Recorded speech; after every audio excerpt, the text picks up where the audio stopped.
Hi, this is Michelle, and I'm a nutritional therapy practitioner. Great. So last time we talked about, I guess, some of the misconceptions about lifestyle medicine or lifestyle change and how it relates to chronic disease and how it can help people heal from chronic disease.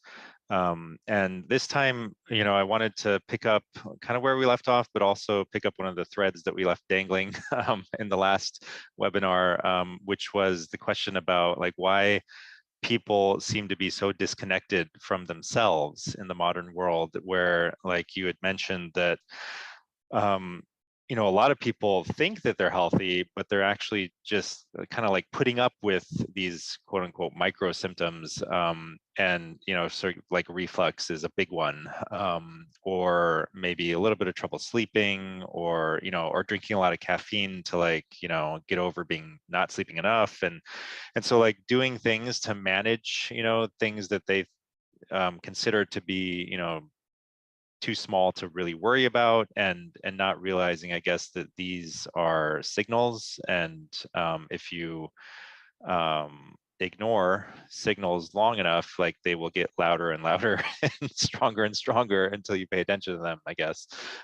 So yeah, so what do you think it is about our modern world? And I guess I'll front run the question with kind of like my own perspective, which is something that I've noticed, and maybe you've noticed because you've traveled a lot, that like there are some cultures and societies that feel like really frenetic. It's like you're constantly running, is what I feel like. And when you're in them, like you don't realize it until you leave them, especially if you grew up in them, right? So like in the West, I mean, I grew up in Florida, and I spent, my formative years in the US. But I went overseas in my early 20s, and like it just felt like the pace of life was like way slower, and people will have this like experience sometimes where they go to other country and it's like, yeah, I'll meet you at 2 p.m. and it's like they show up at like 2:30 or 3 and you're like, hello, I've been here. I Yeah. was here on the dot at 2 p.m. Where were you? Mm. I've got things to do. And so like people are just used to like these and so like in traditional societies people just seem more laid back and not in such a big rush, and you're like, how do you ever get anything done? And the weird thing is that like they end up getting things done, right? Like and when I moved overseas, I was like, wow, like I feel like I can do a lot more in the day. Like the Arabic word for this is baraka. Like there's like more blessings in this place, right? Like I'm able to get more done, essentially, right? With my time, it's like I can pack more into the same amount of time. Like I'm more productive in the 24 hours than I am in that like frenetic culture where it seems like I'm getting a lot done, right? But I never have time. I feel like I'm constantly like out of time, right? Mhm. So what do you think about that? So like the question really is like, why are people unaware, and do you find a connection with that kind Mm. of with this like seeming lack of time, and like why is there why do some people experience this lack of time in culture Yeah. in some cultures? I feel like this is an explosion of different ways that we could go with this, but yeah, actually, yesterday, I'm not sure if you're familiar with this resource called Our World in Data, but I really love it. It has amazing infographics and great data. And I was looking at the data yesterday on time use, and it's really interesting to see that our the amount of hours that we worked from 1870 till now has drastically reduced. It's gone from something like 3,000 hours annually to 1,000 or 1,500. Our productivity has, in some cases, quadrupled, like at Mm, least doubled or mm, sometimes quadrupled. And we have a lot more leisure time than we did, in the 1800s. So, but why do we have this perception that we don't have time? mm, It's really interesting because I mean, there are so many things. Like, of course, one thing relates to technology. And when you come home from work, you have your smartphone where you get your emails and you just feel that you can kind of keep working even when the workday is closed. It's not the thing of leaving the office and then that's done. mm, It kind of just follows you around. I think that is a huge factor in this. But yeah, the thing with with more traditional cultures. I mean, I think it's more embedded into the culture. And I spend a lot of time in Greece, and they have this expression "siga siga," which means slowly, slowly. And they even say that to, like, I'm going to bed, siga siga, as in like even the process of going to sleep is done slowly. Like it's just crazy. It's Mm. just interjected everywhere. And then and in Arabic you have inshallah, like if God wills. It's this idea that it's just embedded that you're going to do things in a certain manner, that's slowly and with time. And I think, yeah, when we move away from that and it's just based on how efficient you can be and how productive you can be, even outside of your work hours, and it's very competitive, then I think that leads to this very frenetic environment. Yeah, and then there's no headspace. I mean, whenever I'm in Greece, that's actually when I notice kind of niggling health issues, which I've actually been ignoring. And then when I reflect back, I think, wow, I've kind of had this since March, but I've been completely ignoring it because you're just in this frenetic pace. And then it's only when you move somewhere else and all of a sudden life slows down that you kind of notice what's going on in your body. So, I mean, the antidote to this, I'm not sure. It's really hard when you live in a place. I don't know if you live in Los Angeles or New York City. I mean, how do you really slow down? It's a difficult question, and this is something that we've spoken out about before in regards to your environment. And sometimes it's actually necessary to move location to just support your health in the best way, which sounds like quite a dramatic thing, but it's really difficult to just constantly push back against your environment. And sometimes it's actually better to move environment to support where you are. And I think last time we spoke about this, you used an analogy with plants, which was nice. The idea that, if a plant isn't growing well in your garden, you kind of move it to a more sunny spot, or okay, maybe it likes a bit more wind. We're aware of this with plants and flora and fauna, but not so much with ourselves. So At least people who have a green thumb are aware of it, right? yeah, that's true. Not Maybe. everyone. Some people are like, why Yeah. does my plant keep dying, right? And why does this other person have so much success? And so I was telling you that, like, my dad was one of those people with the green thumb, and he would, like, he would be able to tell, he would notice, right, that this plant is doing poorly before it was like dead, right? So he Yeah. would notice, like, early enough that, like, oh, it's a little bit sagging a little bit, its leaves aren't quite as like vibrant colored, and whatever. Like, he would pick it up early enough to, like, fix the problem. And when he couldn't figure it out, he would go to, like, the local I forget what it was, but it was one of these, like, nurseries, right? And the person who worked in the nursery was, like, amazing at figuring out what might be wrong in, like, really difficult like cases, right? Like, my Yeah. dad was, like, at a loss, and he's like, I tried everything. What is it, right? And he would bring in the plant, and the guy would be like, yeah, I think it's this. You need to do this, right? So that's kind of like a plant healer, right? Yeah. Whereas, like, we need real healers that can, like, look at a person and kind of, like, intuit sometimes, like, what might be the thing, right? Like, what's the lever that we have to push for you? But people also have to internalize the healer themselves. They have to, like, start noticing, that they're starting to wilt a little bit, and that they need to, not always move, right, to a different country or city, but, like, just change what you're doing every day, right?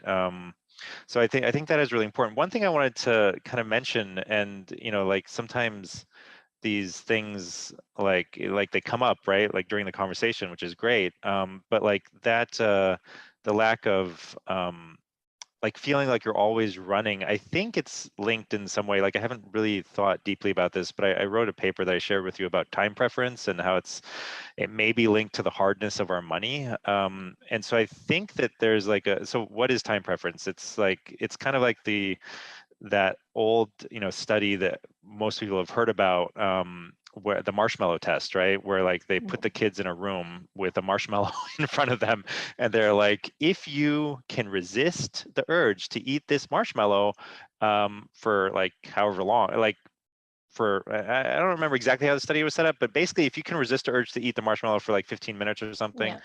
then you'll get 2 marshmallows later, right? And so, like, the kids, what you would see is, like, some of the kids are, like, sitting there, like, staring at the marshmallow, their eyes are getting bigger, and they're like, and then some of them are, like, coming up with things to, like, avoid grabbing the marshmallow. They're like, biting their fingers, or they're sitting on their hands, trying to like, help themselves not to grab it and eat it.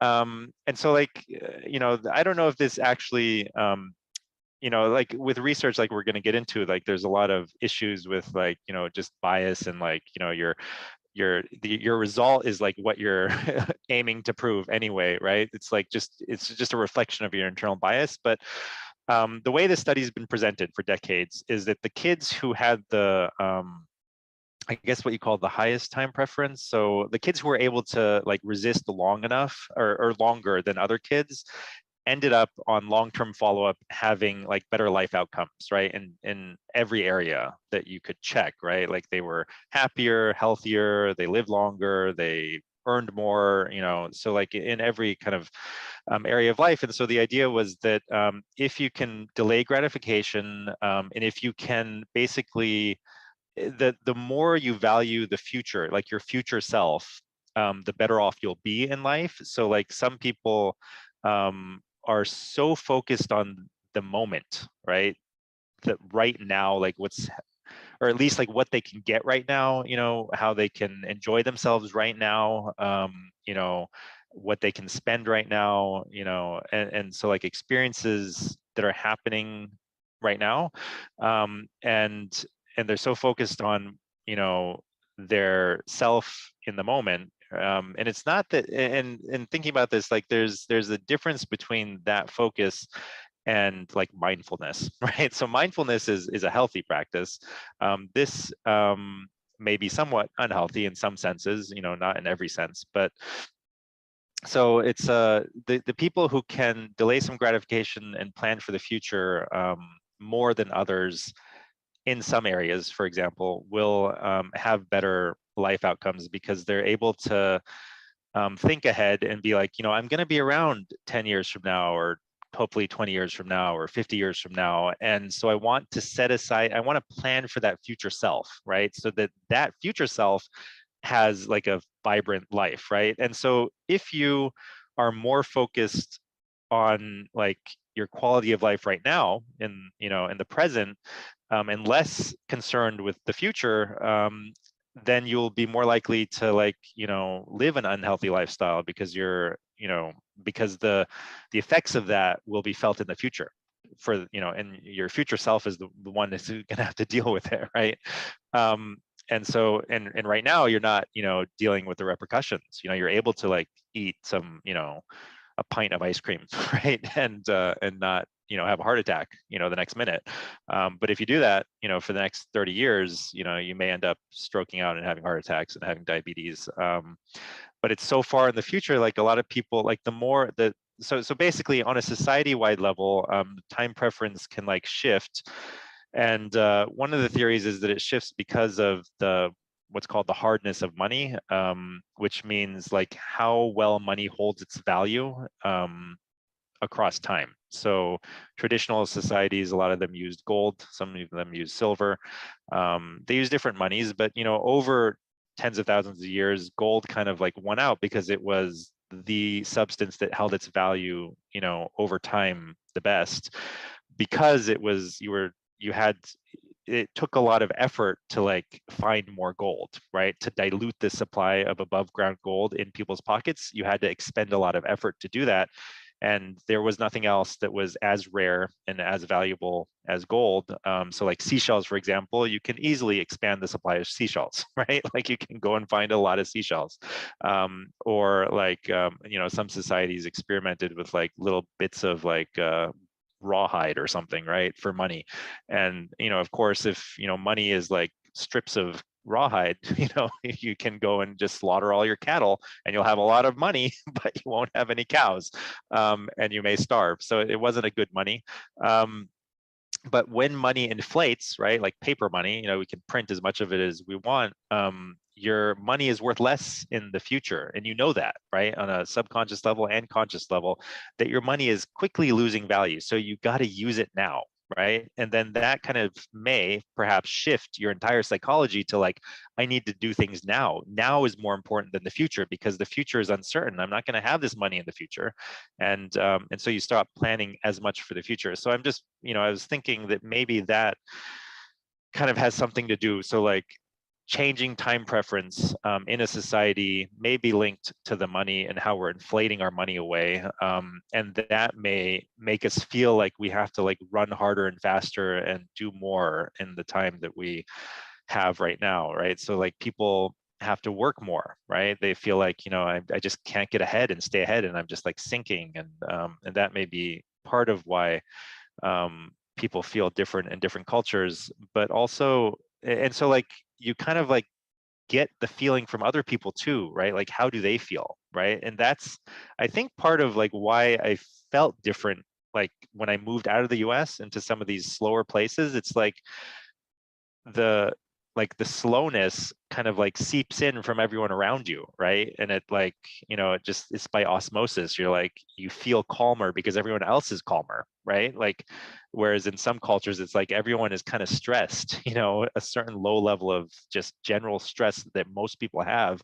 Once in a while you meet somebody who's really laid back, California surfer dude, but a lot of people are just like super kind of like, on edge slightly compared to other places where they're just like totally laid back. And if you join a group of people where everyone's laid back, it's like you eventually, start feeling kind of relaxed and you start to like loosen up. And so I think partly there's something going on there. And part of the reason people are kind of stressed out, I think, is so the pace of change, right, in a society is also linked to how easy it is to like develop things, right? How easy it is to develop technological changes, and like, how easy it is to like, for like a giant developer to borrow like $1 billion from the bank, of this printed money, this money that was just created out of nothing, and build a massive development. And so like the society as a whole, like it starts doing things differently when it has access to this, when everyone has access to easy money and debt, versus a society where fewer people may be using that facility, right? Taking out debt and spending it, and then having to like get on this debt treadmill, right? So like in the US, this consumer culture of like more, right? You got to, beat the Joneses, and like, I got to keep buying more, and I got to like, you're just constantly living on debt. And other cultures may be less inclined to that, right? Like more like living kind of in the past, where it's like, let's save up some money before we buy something. And I don't know, there may be a link there. And I know I've gone on for like way too long, but like Yeah. maybe just like, what do you think about that?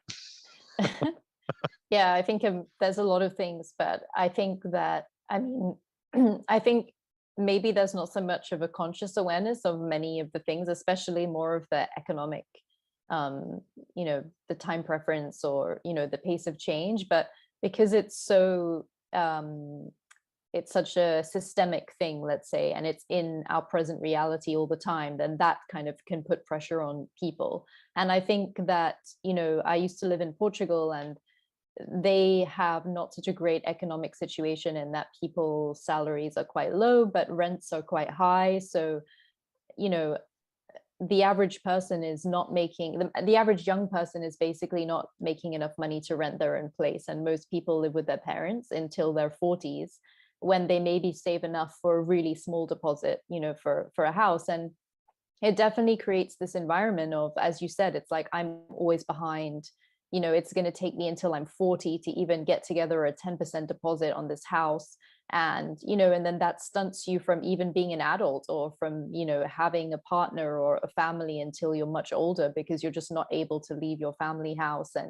And all of those kind of pressures definitely shape, people's mindset towards frenetic work, and the number of hours, and being ahead. And I notice that a lot when I am in Portugal, which is quite sad. But then, when I'm somewhere like Greece, what's interesting is that um, it's the same situation where people don't make so much money, but on the islands especially, people have generational wealth. So a lot of people actually live in their great great grandfather's house that was built in the 18th century, and they have a little farm, and they grow most of their own food. So there's this thing of, once you have a house and you have a way to grow your own food, that's a completely different feeling, because even if you don't have work at all, you have this great asset that's going to nourish you. And a lot of people in Greece actually only work seasonally. So they work during the summer as a sailor or in tourism.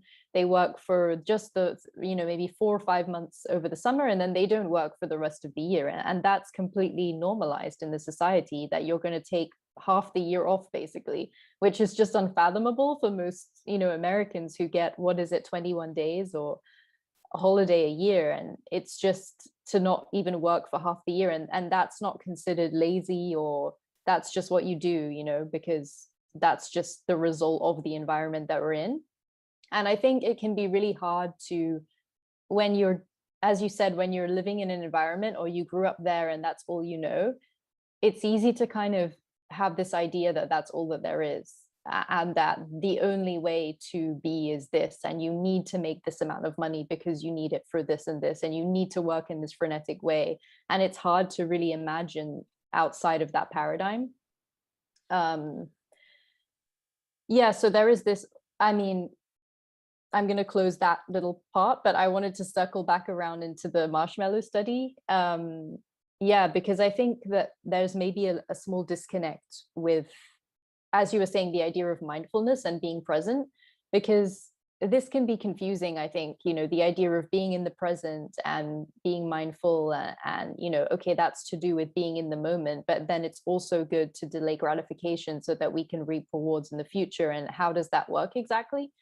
And to me, the way in which that works is that, when we're really, really, really connected with ourselves, we make good choices because we want to. So you really crave to have fruits and vegetables and really fresh meat, and you really want to go outside in the sun, and you want to move your body, and you want to meditate, and you really want to do all these healthful practices because you're having a direct connected experience with your body, where your body's actually driving you through the things that are healthful.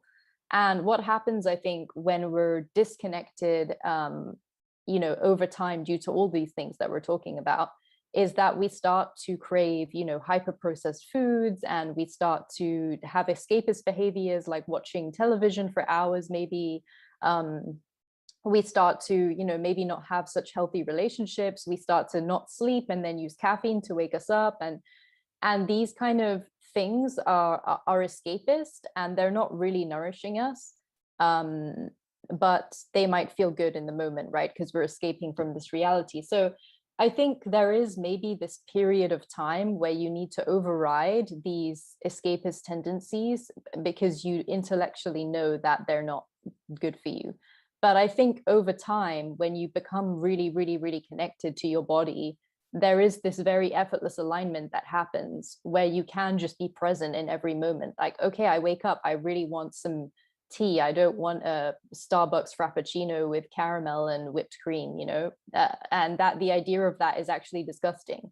And then once you're in that place, it seems, at least for me, this inhabiting this place is kind of joyful and positive, because you're not making an effort anymore, and you're also not having to have this feeling like, oh, I'm sacrificing or compromising. No, you just want the good things, and then the good things nourish you, and over time that compounds and you have a good life. But I think getting to that point is the hard part, because it does require some levels of discipline and sacrifice and overriding this escapist feeling. Yeah, So yeah. totally. I think I totally agree with that. I wanted to mention that another thing that I see in a lot of cultures, the one that I grew up in at least, is this proliferation of wants and desires, right? Like linked to advertising and keeping up with the Joneses, like I was saying before.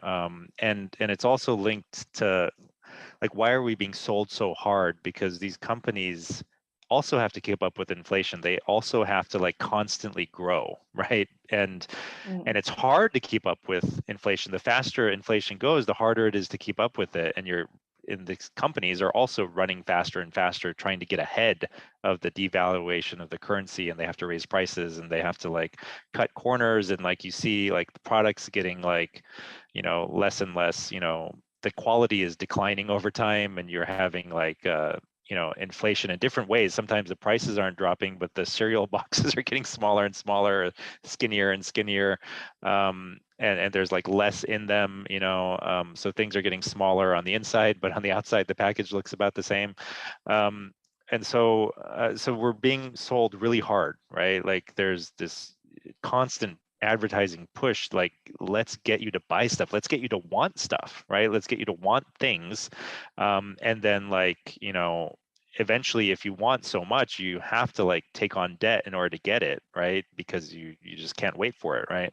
And the other thing I wanted to mention was that there's this addictive nature to a lot of the things which are highly refined in the modern world. So it's not just like highly processed and refined food, which I think is addictive, but also highly processed and refined entertainment. So like there's, for example, like living like a normal kind of like lifestyle of the ancients, say like something that is still the case in some places, like in the Greek islands, like you might tell a story, right? Every day or something, there might be a storyteller, or you might like, somebody, there, you might tell a joke or something, right? And people would laugh, right? But like that's different. Like that's kind of like, there's like a balance to it, right? Like there's a certain amount of humor that happens naturally, like in a human society, versus going like, every night and spending an hour watching like stand-up comedians, right? Like it's like, or being able to watch 10 hours of stand-up comedy, right? Like it's like something that it was just impossible to do, right? Like naturally, in the older, older civilizations where we didn't have media that you could like store things with, and and so it's kind of like there's this refinement of all human experiences available on demand, and the same goes for like sex, right? Like pornography and food. You can get like refined and like concentrated forms of food that were very difficult to make in the past, right? So like people used to like chew on the sugar cane, and now they're juicing the sugar cane, and now they're like turning it into like powdered sugar, and now they're being able to consume massive quantities of sugar, to the point where it's like it's like cocaine, right? Like it's as addictive, if not more addictive than cocaine. So just that, what you were saying about having to maybe apply some discipline for a period of time, I just want people to know that like it doesn't take that long, right? So like if you're trying to detox from sugar, for example, I mean, my experience of it was like I think that it's not just like you're like we sometimes like feel like there's us and then there's like everything else in the world, and we don't realize that the like me is more complicated than we often think it is, right? So like it's not just your own cells, there's also like bacterial cells, and they far outnumber your own cells, and they're part of your physiology, right? Like they are actually part of you. You're like a super organism. It's not just like human cells. It's actually the human, quote unquote, human cells are outnumbered by the other cells, the bacteria and the fungi and whatever viruses. And the interesting thing I didn't even know until recently, my brother just came across this and told me, is like the flora, the bacterial, healthy bacterial stuff, hopefully healthy bacterial species in your gut are also present in your brain. There's also a flora in your brain, right? We always thought that like it was kind of like there's nothing in there but neurons and supporting structures that are human, and there's a blood-brain barrier, and nothing, things don't get past it, especially bacteria. But there is a reflection of the healthy gut bacteria in the brain. And so my point here is that, like people are influenced not just by like, by the sugar that they eat and becoming kind of like, psychologically addicted to it, but there's also like bacteria in your gut that like it. And when you eat a lot of it, like they multiply in numbers dramatically, and they also kind of send you signals that like, we want this, right? Like, where's our sugar fix for the day, right? Like, and so when you stop eating, certain things that have a highly addictive quality, or stop doing things that are addictive, but feel good in the moment, like, it doesn't take that long. It takes like a week or two, and then like you'll stop feeling that like incredible urge for them, right? Like, it's like this, like, I must have it now, right? Like, I need it. That like dissipates pretty fast for most people, at least in my experience. What do you think? Mm. Is that your experience also in the Yeah. people that you coach? Yeah, I think that definitely is. And I think also to take away some of the focus on willpower, because people often say, like, I just don't have willpower. This is a really Mhm. common thing. And what people don't realize is, food scientists have really designed the perfect hyperpalatable foods. They've done studies. I think I spoke to you about this before, about the perfect amount of crunch, which is 4 pounds of crunch and they spent, I think it was $40,000 on figuring that out. So people are spending a lot of money, and food scientists are focusing really hard on how to create the most hyperpalatable and satisfying experience in eating. And none of that is present in the natural world. So essentially, it's hijacking your senses and telling you to eat more of whatever this is. So that's one thing. And then the second thing is what you said about, candida, for example, tells your body to eat more sugar because it feeds on sugar. So if you have this, then it's going to be dictating to you. And I think, well, I mean, this opens a whole other kind of idea about whether we have free will and how much of it is us and how much of it is other things. This is a whole discussion, but I think we have this idea that, you are this solid kind of identity behind your face, and that's who you are, like in your brain, and you're kind of separate to everything else. And that's just not the case. And so, if you're thinking about food in terms of willpower, then you're subscribing to that idea, which is actually not a true reflection of, how our physiology works, which is being hijacked on one hand by the food scientists, and then all of the bacteria and microbes that are also dictating something else. And it's important to kind of set yourself up for success by blocking and controlling these variables, so that you don't have to exert willpower. Because once you have to exert willpower, in my opinion, it's kind of game over, because it's such a limited resource, right? You want to get to the point where you don't have to, because you just don't want to. You don't want to be employing this resource every single day, because it's not sustainable. Right. So there is some amount of like willpower to decide to do something, Yeah, right? To make yeah, some yeah. change.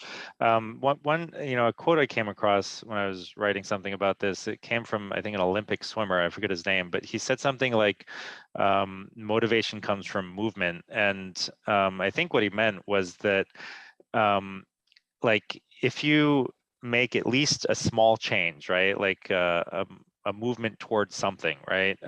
That is, that can, eventually build up over time. And so, there's been books written about this, like Atomic Habits, and but people have known this forever, that like, you take baby steps, instead of taking, like, trying to do something really big. If you start taking baby steps, right, like, the ball will start rolling. It'll eventually snowball. There'll be a snowball effect over time. And I think what holds people back, at least me, is that like, the first baby step is like so small, and like, what you ask somebody to do is like, just do like something that you like, it's so small that you could like literally keep it up for the rest of your life, and it wouldn't like weigh on you, right? Like, it would not be difficult for you, or maybe for like 40 days, or maybe you can keep it up for like 6 months or something. But like, choose something so small and make such a small change that it doesn't weigh on you, right? Like, it's not difficult for you to do. And so, um but like people sabotage themselves by thinking that like, oh, that's like so small that it makes no difference in the end, right? So what do you tell people? How do you get people motivated to make lifestyle change as a health coach, and how do you kind of convince them that, these small changes, like parking, at the back of the lot and walking to the grocery store, Mm-hmm. is actually going to end up making a difference in your life, when it's only adding like a minute of a walk, Mm-hmm. right?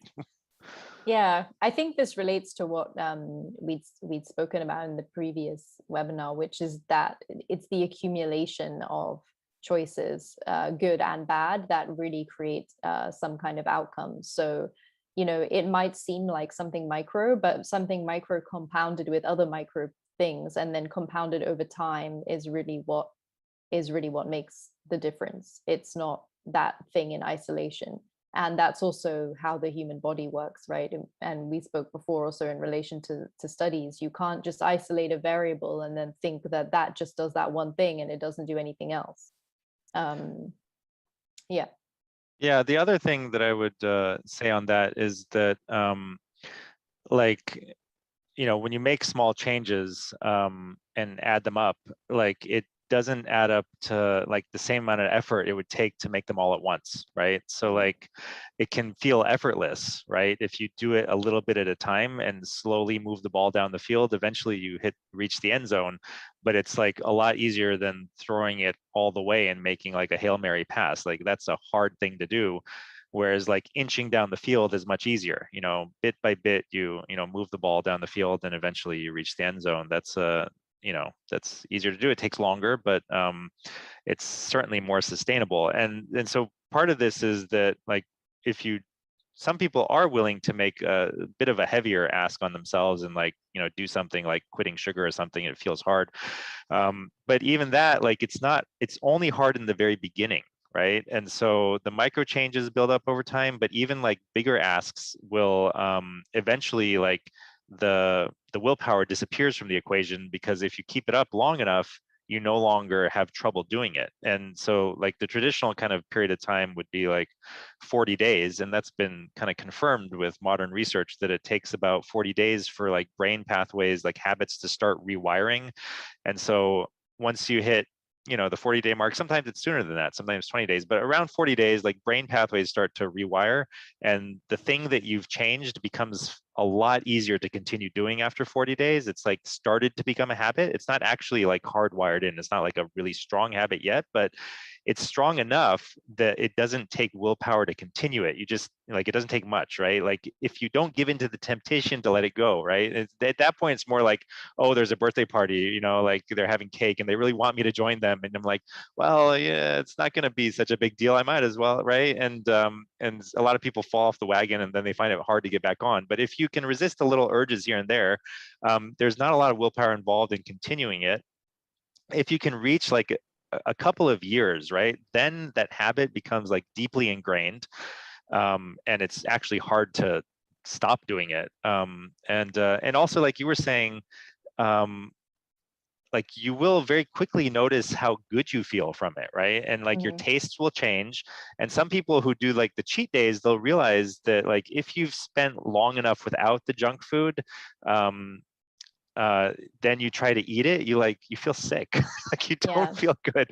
You're like, whoa, this is not as good as I thought it was, or as I remember it. But it takes a while to get there, right? Like you'll keep going back, and like to forget how good it used to make you feel, it takes some time, right? Like you keep thinking like, no, it'll actually be good this time, right? Like, this cheat day will be better than the last one.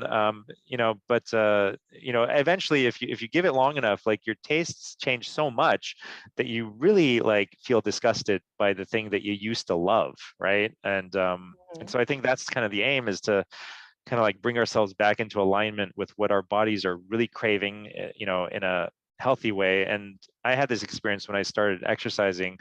And like after exercising for, I don't remember how long it was, maybe it was like a couple of months, like my body was like craving the exercise every day. It was like, I felt like going to do it, right? Which was a totally new experience, right? Whereas like, before it was like I had to make myself go and exercise. Now it was like I wanted to go exercise because my body had made the connection that I feel good when I do this, right? And it's not just like right away, but I feel good for like the next 2 days, right? Like it's like it has a prolonged beneficial effect. And like, it's like Pavlov's dogs, like eventually like they learn that like when the bell rings, you salivate, right? And so like when I exercise, I feel good. Eventually you make the connection. It doesn't happen right away, but it does happen over time. And I think anyway, like I'll give you a chance to respond to this non-question of mine, and then I think we'll wrap it up for today. Well, I just have a small thing to add, which is that when you start feeling better, you have more energy to make changes and they feel less hard. Also, it's not, there's the psychological aspect of habit stacking, and James Clear talks about this in Atomic Habits and things like that. But it's also that, say, you have candida and you stop sugar, you're going to feel less fatigue, less brain fog, and you're just going to feel like, oh wow, so what else can I do? Like, I have this energy now, I've freed up this extra resource, and then things exponentially grow from there. So I think Cool. that's the only addition. Nice. So I think we were supposed to talk about ancestral health and misleading studies this time, but I think we will, push the majority of that discussion to the next webinar. And so I hope you guys join us next time. And thanks for watching.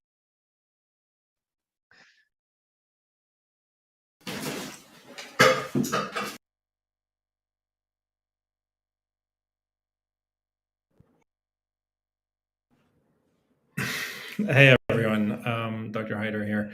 So I'm going to take any questions that may have come up during me and Michelle's talk. And I don't know that we had any today yet, but I'll go back to last week's webinar, some of the ones that I didn't get a chance to answer. So the first one is, what is a good first step to reduce our daily sugar consumption? So cut out things that have any added sugar in them. That's number one, and probably the most important. So what's an added sugar? Added sugar is like a food where you have to add sugar to it when you're baking it or making it. So any foods that are already sweet, and when they grow on the plant, like an apple, the sugar is kind of part of the fruit itself. You don't have to remove it, but stop eating baked goods like cookies, cakes, those things where you put the sugar into the food itself to make it.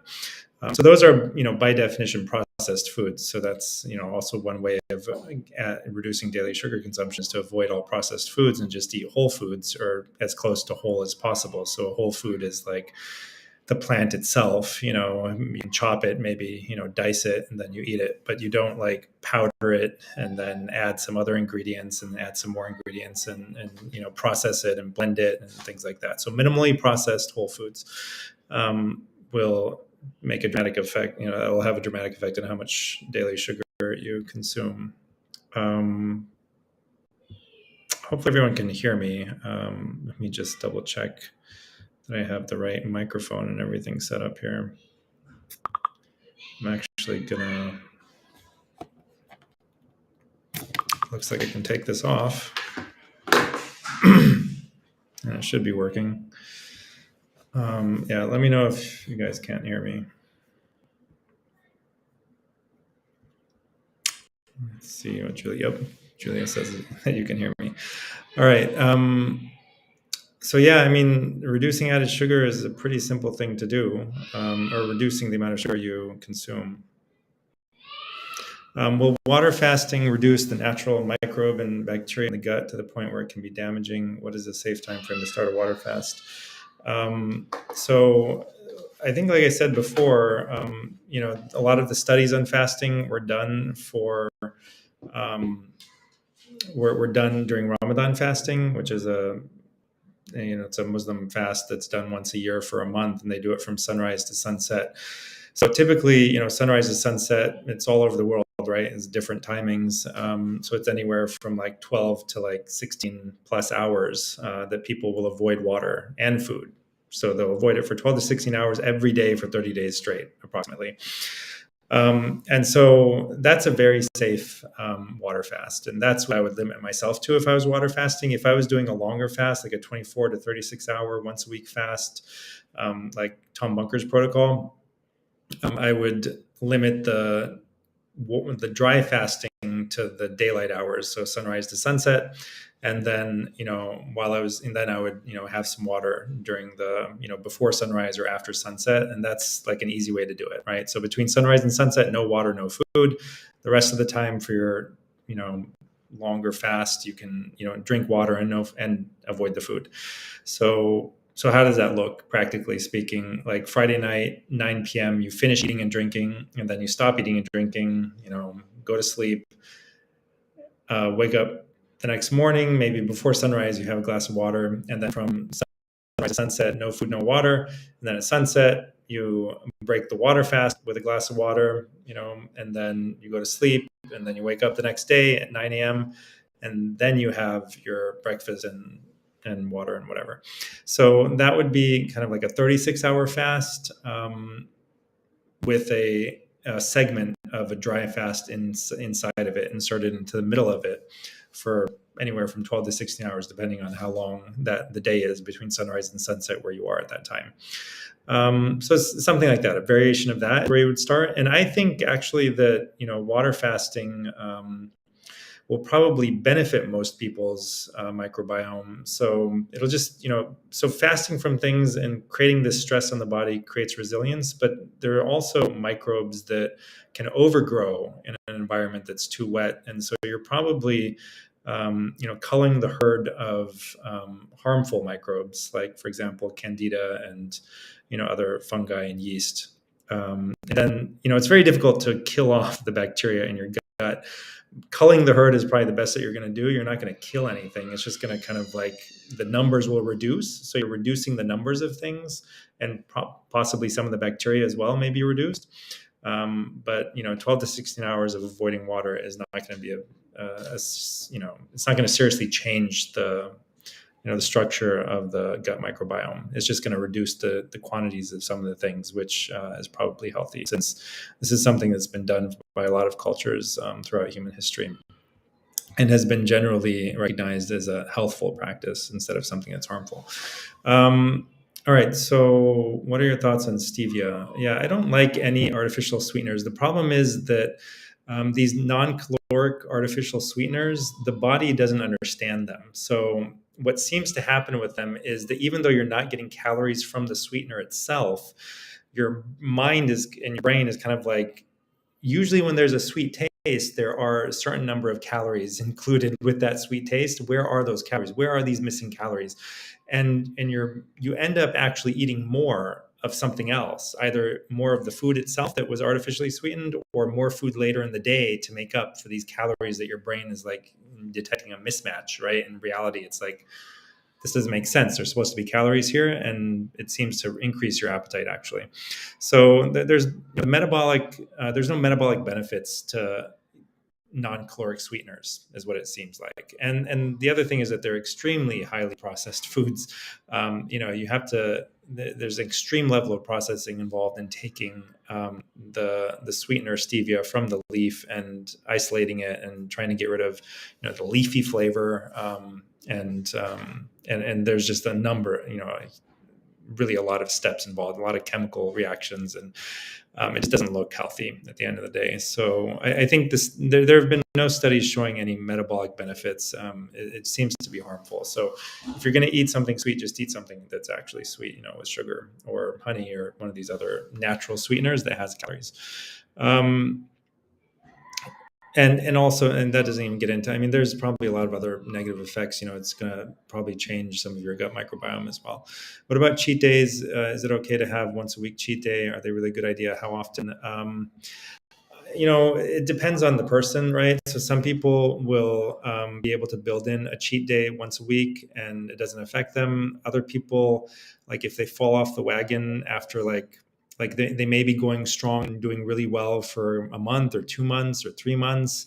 And then they're like, they go on a trip and they're like, oh, it won't be a big deal. I'll just eat, off my diet plan for a day or 2 days or whatever, and then go back. And then like years later, they still haven't gotten back to what was helping them feel great. And I've personally experienced this. I know people in family who've experienced this, where they were doing fantastic and they really felt like their health had just completely been transformed.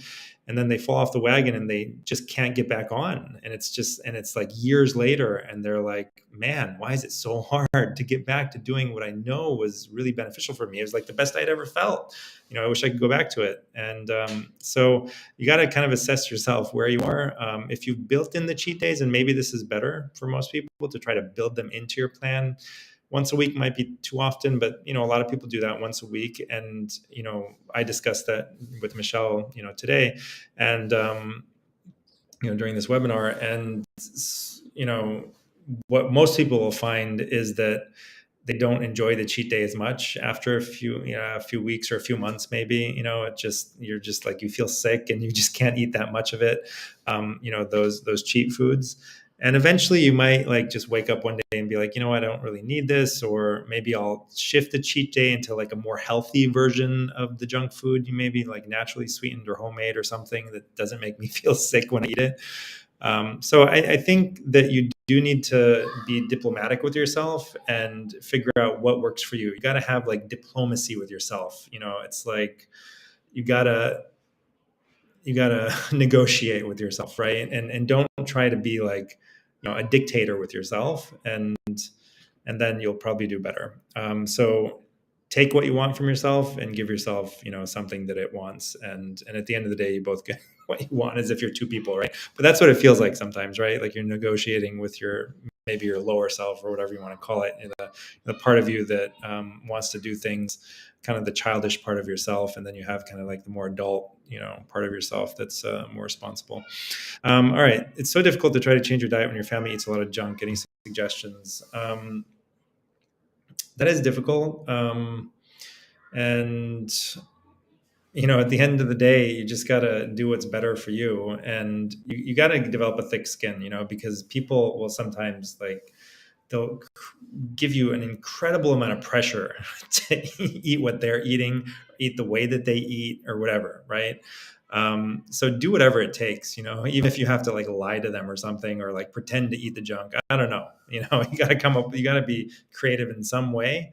But you got to, at the end of the day, figure out some workaround that allows you to be healthy, and you to be, to eat what you need to eat to stay healthy, and not what they eat. And, maybe it's not ideal, like maybe you're not the cook, right? And maybe you need to like make your own food. Maybe in the beginning, you don't have time to make your own food. Maybe all you can do is like maybe crack open a can of fish and like make a quick salad or something, right? Like stock, a little piece in part of the fridge for yourself with some salad, and have some cans of fish and some sardines or something, healthy fish.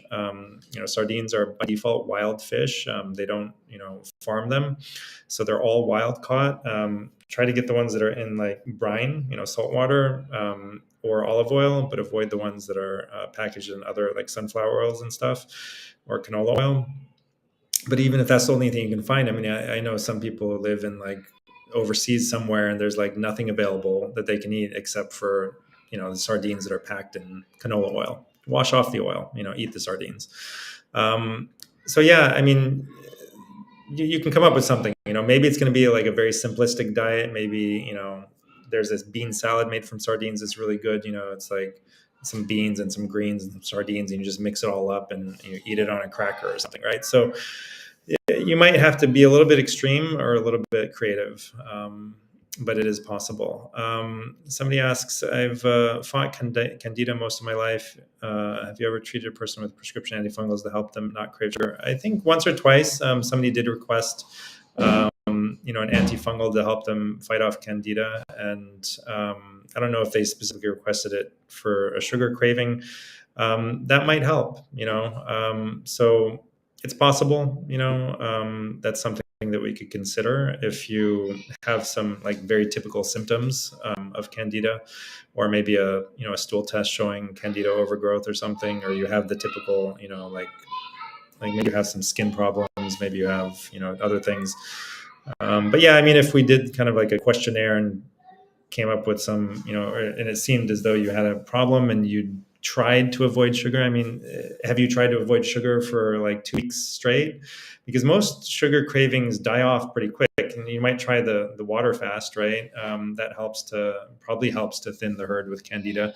So, one of the fastest ways to get into ketogenesis is to apparently do a dry fast, right? So add a dry fast, switch to keto, and you'll be ketogenic probably with, you can be in ketosis within as little as like 24 hours for some people. It depends on the person. Otherwise, it takes a few days to a week, maybe even 10 days for some people.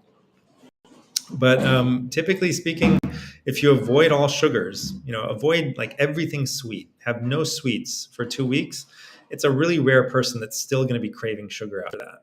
It's really, really hard to imagine somebody still craving sugar after 2 weeks off of sugar. If you're somebody who has so much candida that you're still craving sugar, like, weeks after you've stopped eating all sugars, then certainly, trying antifungal might be something that we would consider. And maybe getting some, Pendulum Life has some great probiotics. I'm nowadays recommending Akkermansia and GI Repair for long haulers and people who have been vaccine injured. But they also have a, glucose control probiotic option at Pendulum Life. And that might be something that would help. And just general functional medicine kind of workup might be a good place to start for people who have candida overgrowth. And then there's I don't know if you've tried, before you jump to prescription antifungals, try some of the herbal antifungals that are out there. There's a lot of herbs that you can get yourself, and take, and have powerful antifungal effects. I wish I had told my kids that I was recording. Let me just tell my wife to calm down the kids here. Excuse me for one moment while I send her a message.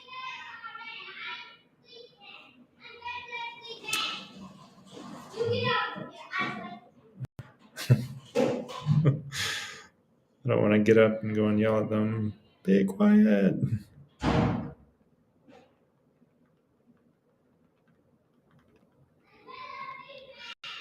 Hopefully she'll see the message. All right, so one thing I wanted to mention today, a really interesting study came out in the last few weeks about the soleus push-up. The soleus is a flat muscle that's behind the really big muscle in your thigh. Or sorry, not your thigh, your lower leg.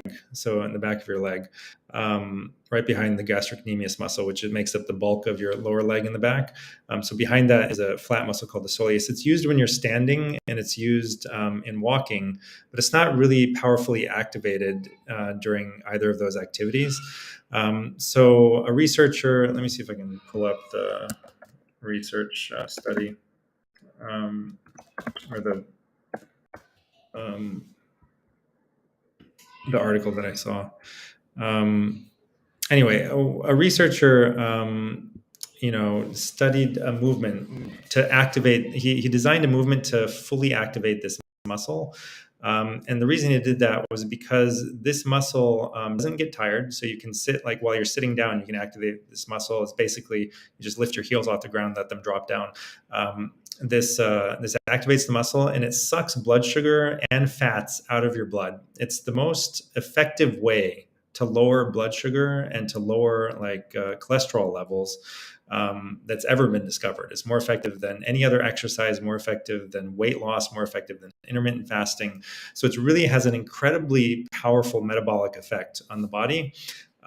So the researcher who studied this, he cautioned people that, like in the lab where we were studying this, sure, we got like 50% drops in blood sugar, their LDLs went down, their insulin levels dropped dramatically, all these amazing metabolic benefits that you can't get from any drug or exercise or anything except for this.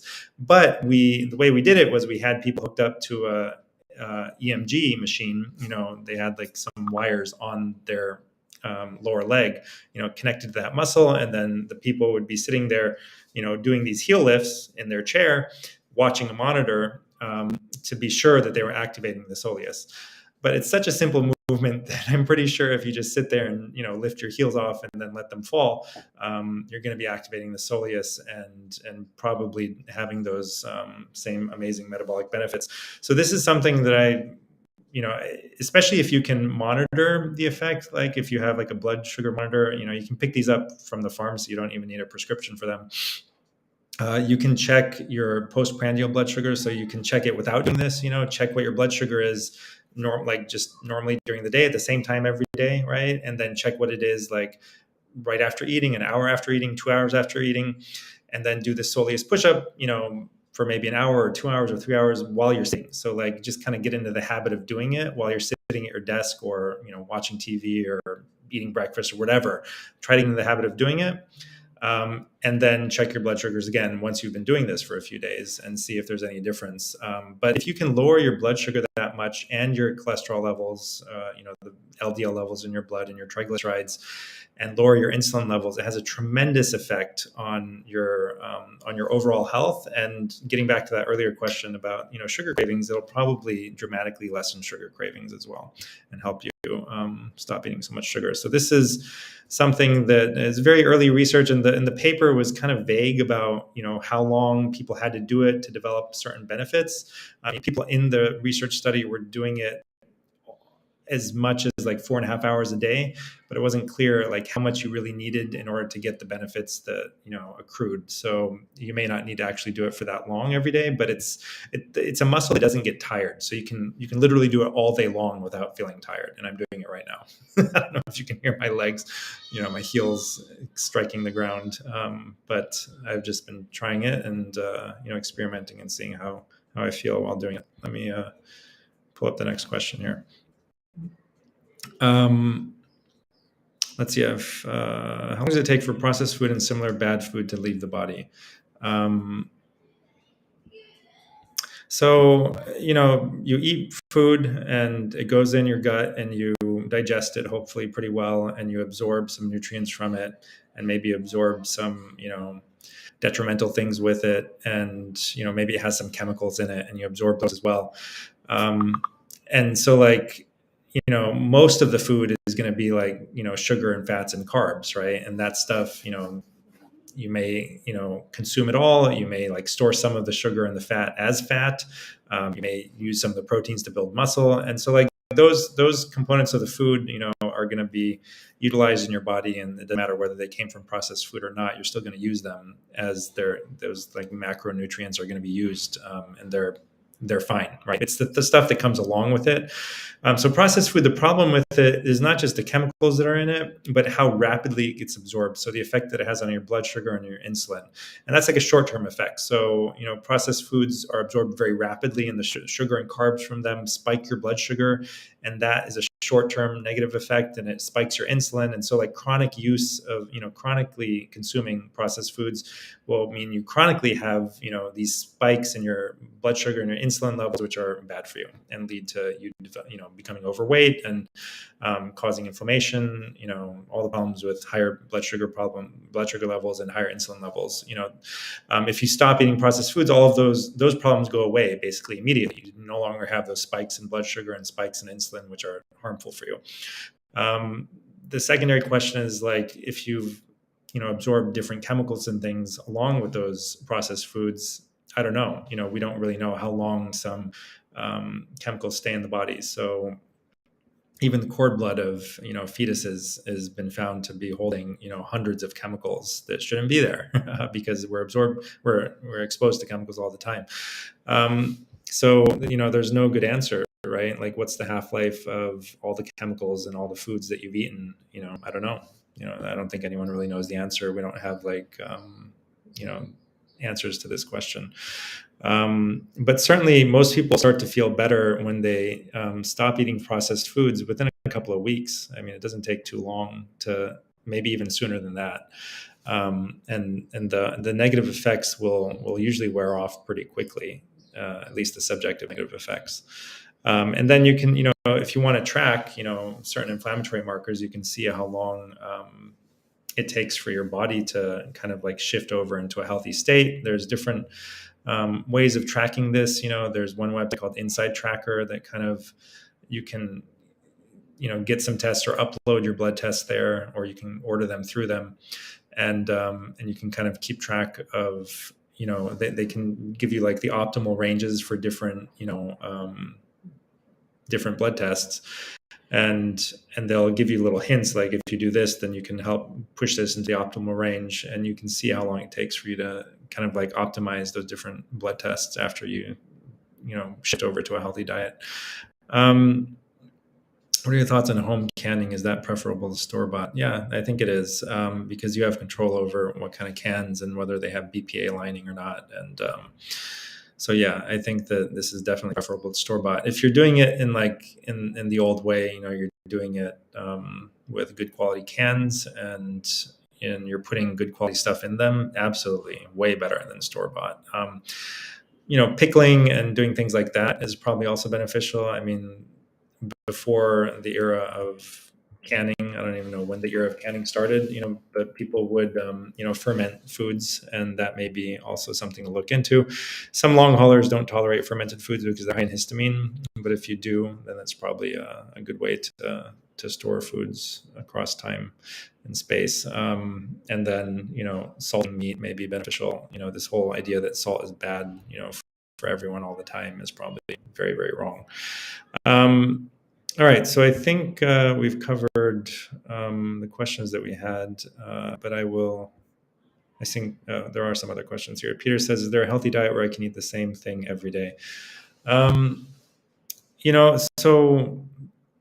it depends on how much you're eating every day, or like how many different things there are in there every day, right? So certainly you could probably eat the same thing every day, but it would be a lot of different things in there, right? It wouldn't just be like, okay, so some people think that, they can just eat, carnivore. They can just eat like, a steak every day and some eggs. If you added, so basically the question here is like, I think you need to talk to a nutritionist and, come up with a balanced diet where you're getting all the nutrients that you need. So I went through a phase where I felt fantastic. And I was eating very, very little, right? Like I just whittled down the amount of food that I ate to extremely small quantities. And I felt fantastic. And I was just like, you know what? This is the answer. All you need to do is eat less food, right? It doesn't matter what you eat, just don't eat much. And so, I just asked Michelle this the other day, and, I told her about this, and she was like, I was like, my mind was super sharp and I had amazing mental clarity. I felt like I was so much smarter, everything made sense, and I was organized and like tons of energy, and I barely needed to sleep and all this stuff. Right.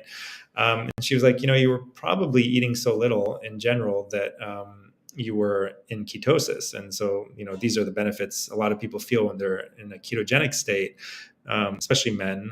They have this mental clarity. The problem with like a really restrictive diet of any kind is that most of us, have maybe, a few years, maybe max 5 years of like stores of all the kind of like micronutrients that we need to feel good and feel healthy.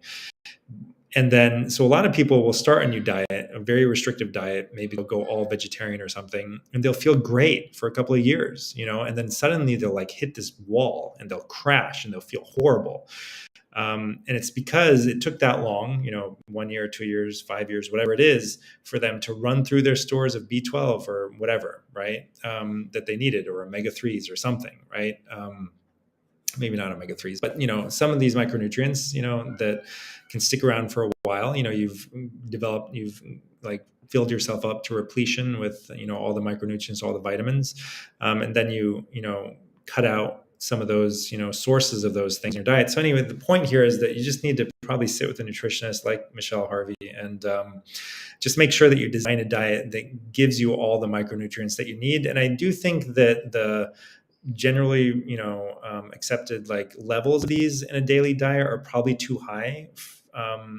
You probably don't need as much protein as as you supposedly need based on the studies that have been done, because if you shift over, especially if you're eating very low calorie. So, some people eat very low calorie to, because they think it might extend their life by 20 or 30%, who knows?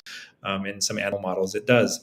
When you're eating a lot less calories, your body probably conserves things like protein and a lot of other nutrients, and doesn't recycle them and use them up as much. And so it goes into kind of a conservation mode, and you don't need as much intake of them.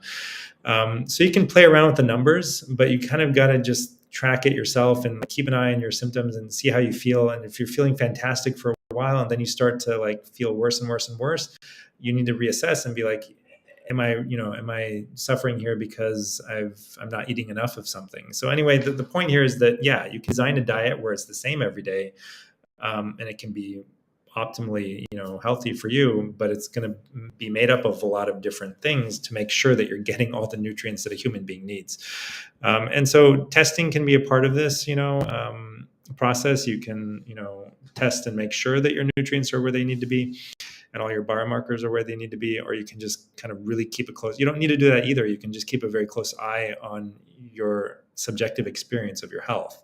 And, if you're a very close monitor of your own experience, then, you can tell when things start to go off track, and you can be like, okay, what's wrong here, and reassess and make sure that you eat the things that you need to eat to stay healthy.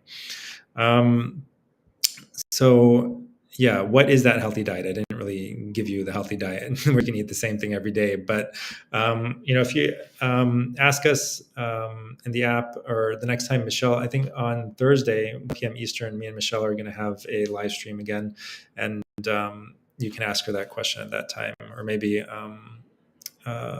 we can save that question for Michelle Julia during this live stream on Thursday, and see if she does have a recommendation off the top of her head for just eat these foods. It might take up the entire Q&A section, but I would imagine there would be organ meats in there. There would be some regular meat, maybe some eggs, and this, it's also going to depend on what foods you may tolerate and not tolerate, right? Some people don't tolerate eggs, and you got to replace the things you get from eggs with something else. And some, because of the depletion of our soils, as me and Michelle have talked about a lot, some people, you just may not be able to get everything from food. You might need to take a supplement. Like, I highly recommend a sea mineral supplement. Utah Sea Minerals has a good one, because the soils have been depleted and the plants don't have those minerals in them at the concentrations that they used to. And then the animals eat the plants, and they also don't have the minerals in their organs or in their meat the way that they used to. And so the only source is you just got to go to a source of soil that has those minerals concentrated in it. So there's an ancient Utah seabed that's since dried up, and they collect these minerals from that seabed. Can I stop junk food cravings with fruits and water, like a fruitarian diet? I would not go just fruit and water, but if you're talking about having a healthy, balanced diet and including fruits and water instead of sugary sweets, then yes. But just eating fruits and water. So a lot of things work for a short period of time. So you might try that, and you might feel fantastic for a while, right? But then you're going to have to switch off of it, transition to a healthy, balanced diet, and not just eat fruits and water long term, for sure. But yes, it could help you switch off of junk food. Some fruits, for some people, can help them get off of junk food. So you gotta create a rule for yourself, some kind of rule that helps you get off the junk food, transition off of it. And there's lots of different rules. There's lots of different ways. Play around with different things. Some people will say I can eat dessert, but I can only have 3 bites and that's it. And I did this for a while, and it was very effective for me. And the reasoning for that was there was a study showing that your memory of the enjoyment of a thing, or a food, peaks at 3 bites, right? After 3 bites, you don't remember it as being any more enjoyable, than as if you had stopped at 3 bites. So if you eat 17 bites of, pound cake, it's the same, at least in your memory of the enjoyment and your experience of the enjoyment is the same. So you have the same amount of enjoyment from the first 3 bites as you do from 30 bites. So I said, well, I'm not going to feel deprived if I only eat 3 bites of whatever, dessert. And then, I'm going to be able to eat the dessert, but I'll only have 3 small bites, eat them really slowly, try to, maximally enjoy them, take my time, chew them slowly, really enjoy them, and then stop. So that's one way to dramatically lessen the amount of junk food that you eat. But, and if you make them small, and if you don't have dessert every single day, that's a good kind of transition to hopefully getting off of them completely, and maybe switching to healthy whole foods, like apples and oranges instead. And so there's something that's going to be different for everyone. Some people are more able to tolerate sweets than other people, right? They just have the genes and the healthy bacteria, and they just have different, a different makeup. Some people create a lot of these enzymes that break down carbohydrates, and they're present in their saliva, and they start breaking down the carbohydrates as soon as they swallow them, and their body just they can stay skinny and they don't get fat even though they eat a lot of carbs, they eat a lot of sugar. Most people are not like that, and some people they got to really just stop sugar because for them it's so addictive, right? And even a small amount they'll gradually want more and more, and they can never limit it. So you really got to ask yourself what works for you. Try different things, find the thing that works really well for you, and stick to that. Darla says, what do you think about infused vitamins and nutrients for the treatment of long haul symptoms? Yeah, I think that these are very helpful for a lot of people. Glutathione, vitamin C, and you can actually get very high dose vitamin C as long as you don't have a certain genetic, makeup. So there's some clinics that'll infuse like a normal dose of vitamin C, and other clinics do a very, very high dose vitamin C, and they'll do a genetic test on you first to make sure that you're able to tolerate that. But either way, lower high or extremely high dose vitamin C, they're both beneficial for long haulers. And the B complex, D, zinc. I'm not so sure about those, but definitely I've heard about vitamin C helping some people, and IV glutathione is definitely helpful for a lot of people. There's different opinions on whether like sublingual glutathione, there's a specific form of it from Quicksilver Scientific. They sell a form of glutathione that's supposed to be as effective as IV. So that's something that you can try. It's a lot cheaper than IV. You put it into your mouth and let it sit there for like 30 seconds and then swallow it. So it's supposed to be absorbed straight into your bloodstream. But not every oral glutathione is the same. So the one from Quicksilver Scientific is the one that I found that maybe for some people has effective. Liposomal, it's called liposomal glutathione, and I like the one from Quicksilver. So that's something that you can consider trying if you don't have access to IV glutathione. And then obviously, oral vitamin C, and liposomal vitamin C is another option for vitamin C. I take fulvic minerals. What exactly is that? That's a good question. I don't know what fulvic minerals are. I have heard of them. Does it have something to do with soil or something? Fulvic acid is a powerful detoxifier, but I don't know what fulvic minerals specifically are. Naturally derived elements that come from decomposed organic matter. Nowadays, everyone can know everything by just typing it into Google or another search engine. Yeah, so I don't know much about fulvic minerals beyond what I just Googled in the last 2 seconds. Dry fast means that you're not drinking water. So fasting, the way people normally understand it, they understand it to mean that you're avoiding calories. You're not eating food or anything that has calories in it. A dry fast is avoiding the food and also avoiding water. So avoiding food and water both together is a dry fast. And that I would not do more than, 12 to 16 hours max. I don't think that it would, some people have gone for days. It's hard to really know how long it's safe to dry fast. There have been different reports. Some people say that, you'll die if you don't have water for 3 days. Some people, think that you can go longer, maybe you can go a week. It depends on the literature that you read.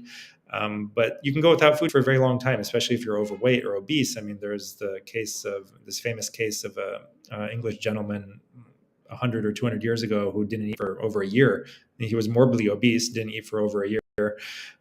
He just drank water and I think probably took some vitamins perhaps, and gradually lost all his weight and then kept it off for the rest of his life. Not that I recommend that, but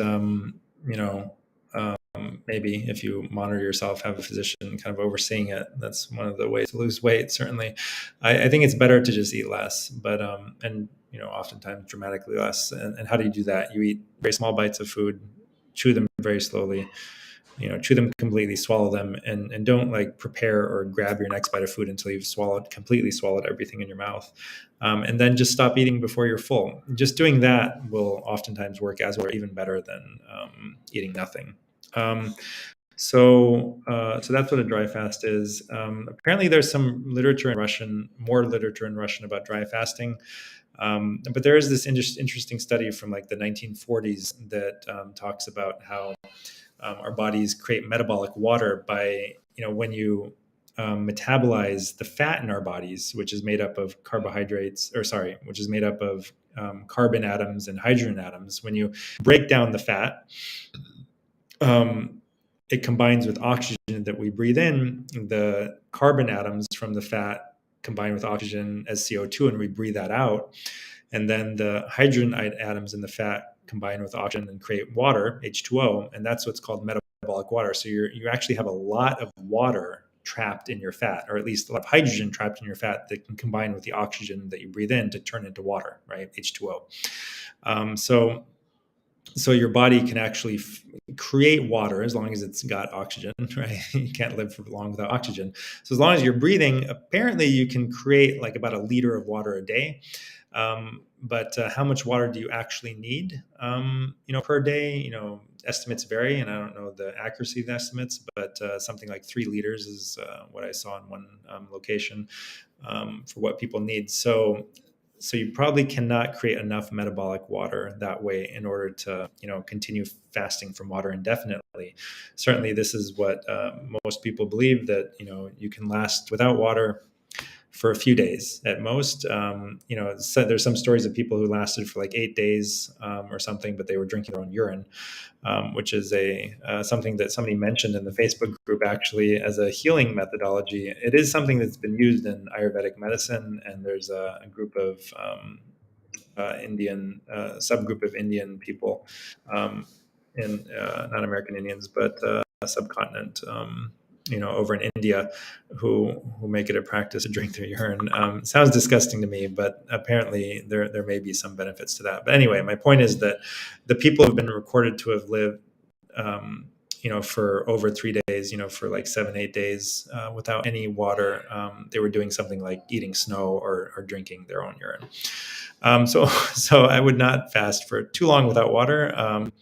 Generally speaking, I know someone myself who went for 3 days, who did a 3-day dry fast, and he said towards the end of it, he was starting to feel a little bit, weird, and his wife was like, "You really need to drink some water now. You're not acting normally."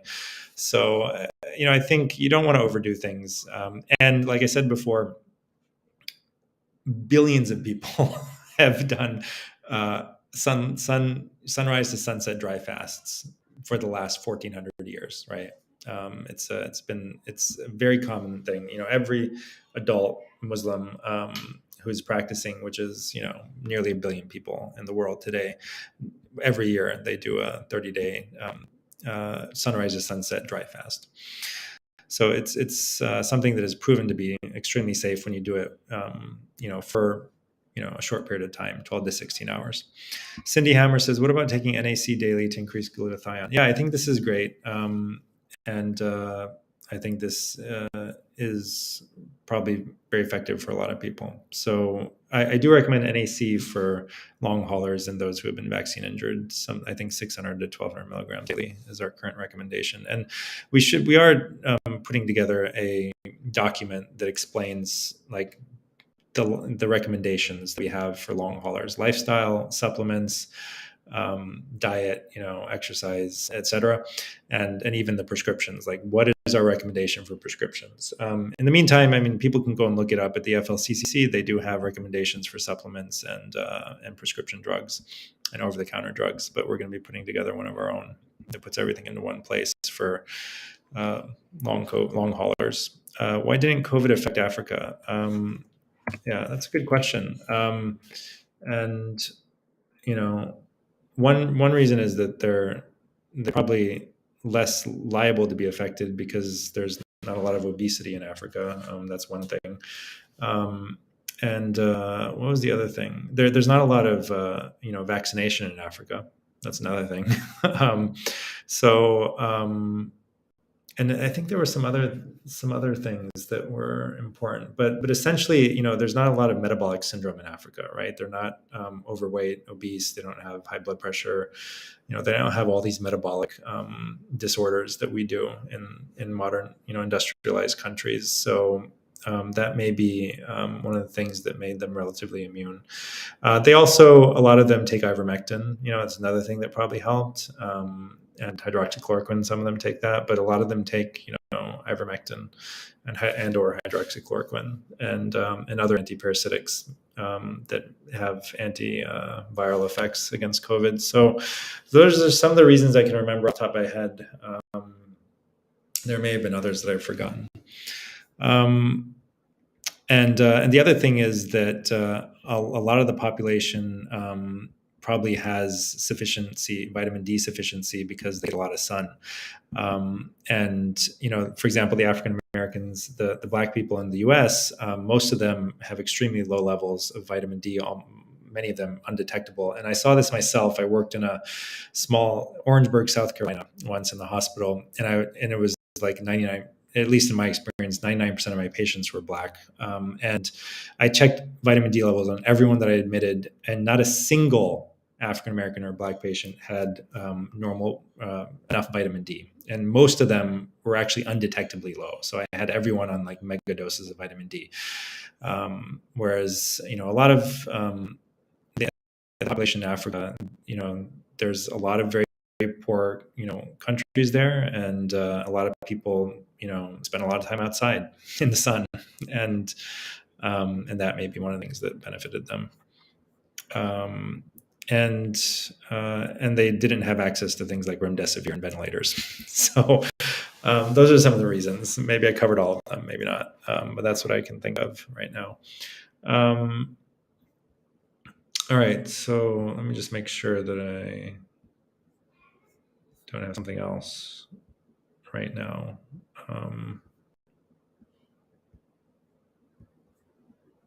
All right, so we can go for a little bit longer. Good. Christine says, I want to help my son start taking his long haul seriously, but he's being very stubborn. What small change can I help him get started with that will give him a quick win?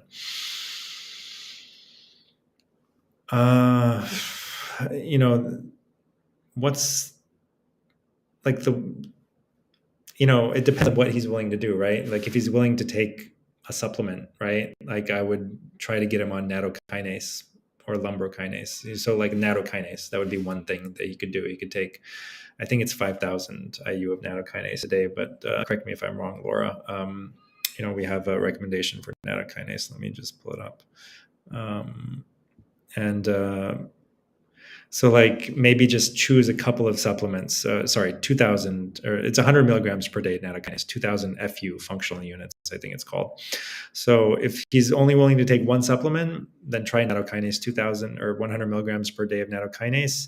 If he's willing to take a few supplements, add spermidine, and if he's willing to take a few more, then add some others.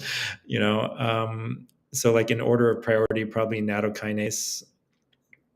Oh, actually, if he's not going to take nattokinase and serrapeptase, then just give him lumbrokinase and look up the standard dosing. I don't know what that is, but lumbrokinase or nattokinase plus spermidine, I've heard great things about that, and resveratrol maybe, and then like we have a combo product which is Immunity Herbals that's got curcumin, nigella, and dandelion, and then we have the Immunity Vitamins, which has vitamin C, D, zinc, quercetin, K2, and bromelain. And so like he could take the Immunity Vitamins and the Immunity Herbals, and then some nattokinase and spermidine and resveratrol.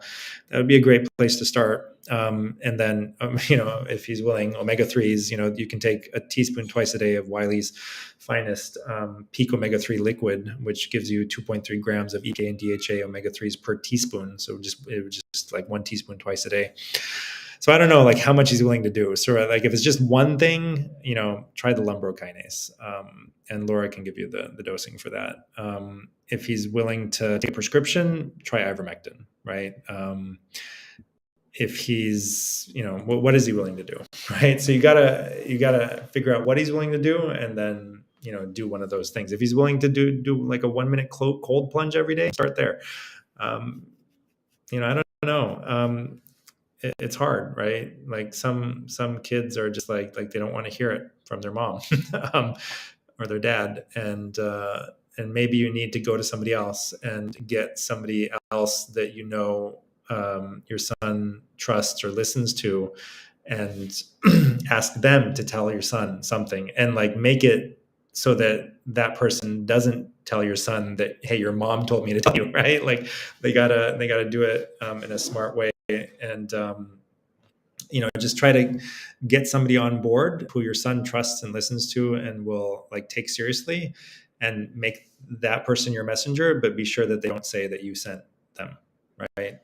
This is, in general, I think the best way to get family members on board with things, especially when they've just decided you're the crazy person and they're not going to listen to you anymore. They're just going to screen you out. You gotta enlist the aid of a messenger, somebody that they trust, who you can convince that this is for their in their best interest, and they'll do it in such a way that they don't say the message really started with you. So I think this is the best way. Find somebody else that they're willing to listen to. And maybe that person, maybe all they have to do is send them a link like, hey, listen to this or something, right? And maybe it'll be a link to like one of my videos, or maybe it's a link to Dr. Corey or somebody else, right? Like you got to kind of assess the person and see what kind of person will they trust, are they somebody, who kind of likes listening to people who are like extremely scientific, or somebody who's more laid back and, so you gotta be intelligent about it. You gotta trick them somehow for their benefit. Debbie says, can you take NAC 500 milligrams, 2 caps, 2 times a day, and Quicksilver, liposome, glutathione, 100 milligrams, both? Yeah, you can take both of them together. I mean, if you have the patience, I would try the NAC first for a week, and then add the glutathione and see if you feel even better on it, or if you can notice a difference. You may only need one or the other. All right. I think we've run up against time. Thanks everyone so much. It's really fun to do these, and make sure to like and subscribe to our channel. And we stream on Facebook, Dr. Syed Haider, that's my Facebook page, and also in the Long Haul Reset group, as well as the My Go To Doc channel on YouTube, and also on Rumble, the Dr. Syed Haider channel on Rumble. I did want to mention also that we have a sale going on right now, 10% off at mygotostack.com. That's I consider them the best best immunity supplements, and especially the best supplements for long haulers, or for prevention of COVID, or for treatment of COVID for that matter. They're really the only supplements in the world that have been designed around all the FLCCC guidelines and protocols. There's no other supplements where you can find curcumin, nigella, and dandelion all in one place, which are all in the FLCCC protocols, one place or another, in one capsule, those 3 things. And then, nowadays the FLCCC, I actually added this to my supplement before they added it to their protocols, but they've now added K2 to some of their long haul protocols. And so our vitamins have the vitamin C, D, zinc, quercetin, and K2, and I added bromelain. Maybe they'll add that eventually. So those supplements are 10% off. The other thing I wanted to mention that I don't think I mentioned before is that at my go-to doc, if you click the drop-down link at the top right, there's these 3 parallel lines at the top right. So you click that, there's the drop-down menu, and go to affiliate program. You can sign up anyone can sign up for our affiliate program at mygotodoc.com. And when you sign up, you get a link. And if other people register using your link, they get 10% off at my go-to doc, and you get a 10% payment. Actually, we send you 10% of what they paid for at my go-to doc. So both people benefit, and we're just trying to encourage social sharing, so and make it beneficial for both parties. So the people you give the link to get 10% off, and so that encourages them to use your link. And when they use it and get 10% off, you also get 10% as an affiliate payment. So share that, and also make sure that they understand that there's 2 ways to get treatment in my go-to doc. One is a one-on-one visit with me, which is $5.99 for 50 minutes. I know not everyone can afford that. The other option is an asynchronous visit with me and my team, and that's kind of like chatting back and forth asynchronously, like not live. And that's only $115, and you can get a long COVID protocol, or a vaccine injury protocol, or a prevention of COVID or treatment of COVID protocol to keep on hand in case you need it, or if you're sick right now. The other thing I'll mention is that I did do a recorded interview with Gert Vandenbosch that's going to be streaming, I think, November 4th on Saturday on Good Morning CHD, which is Children's Health Defense. Highly recommend listening to that. We get into, it's either Friday or Saturday. I think it's Saturday, actually, November 5th. It's going to be streaming on their morning show. And so highly recommend people go over there to Good Morning CHD, or I think it's CHD TV or CHD.tv, and listen to that when it streams. CHD.tv or just I think it's probably CHD. Live.childrenshealthdefense.org is where CHD. CHD. I really don't care what I say anymore, Mary, to some degree, because I'm so. No, I think it is CHD.tv. It redirects to live.childrenshealthdefense.org. So you can type in CHD.tv. That's where they stream their shows, and it should be the one on Friday morning. So anyway, what he's warning of is, especially for people who've been vaccinated, one of these new variants or maybe a future variant, but he's pretty sure. I mean, he's like close to 100% positive that there will be kind of like a super variant that's not only more infectious and contagious, but also more virulent, which means more harmful, like more likely to hospitalize and kill people, specifically people who have been vaccinated, and probably far less so for people who are unvaccinated.